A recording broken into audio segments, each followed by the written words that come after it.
voilà encore une révélation qui risque de faire grandement parler d'elle. Depuis qu'Amandine Pélissard et son mari Alexandre se sont reconvertis dans le X, ils sont sous le feu des critiques et ont même reçu une visite surprise de la police en février dernier. Mais maintenant qu'elle est à nouveau enceinte, la mère de famille va devoir revoir son quotidien et s'adapter au mieux pour la santé de cette 9e petite tête blonde. Lors d'un récent live Instagram, elle a raconté être sous haute surveillance en raison de son traitement quotidien à base de méthadone.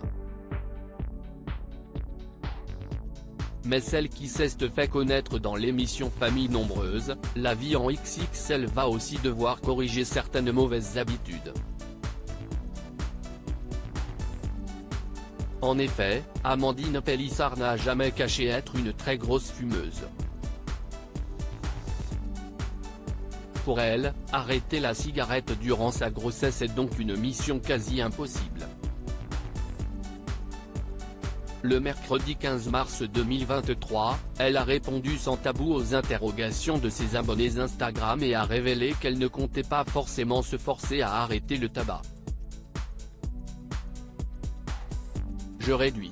Je suis une grosse fumeuse de base, donc quand je suis enceinte, j'essaye de réduire au maximum pour arriver, soit à un arrêt complet, soit à très peu, genre 2 tiers de par jour, a-t-elle expliqué dans un premier temps.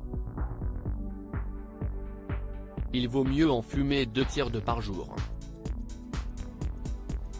Honnête comme à son habitude, la maman de Léo, Léna, Alina, Luna, Adam, Charles, Hector et Octave a ensuite fait le compte-rendu de l'une de ses visites médicales.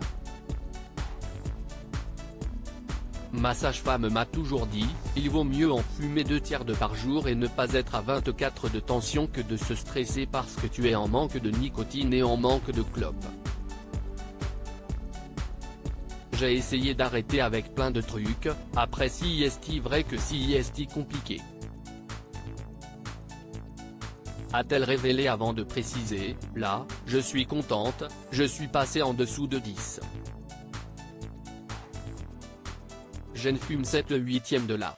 Une révélation qui a évidemment fait bondir de nombreux internautes, surtout que, pour l'instant, Amandine Pélissard ne compte pas non plus arrêter ses nouvelles activités professionnelles. Pour rappel, fumer en étant enceinte augmente les risques de fausse couche, d'accouchement prématuré ou de faible poids du bébé à la naissance. Ce dernier peut également être dépendant de la nicotine dès sa naissance.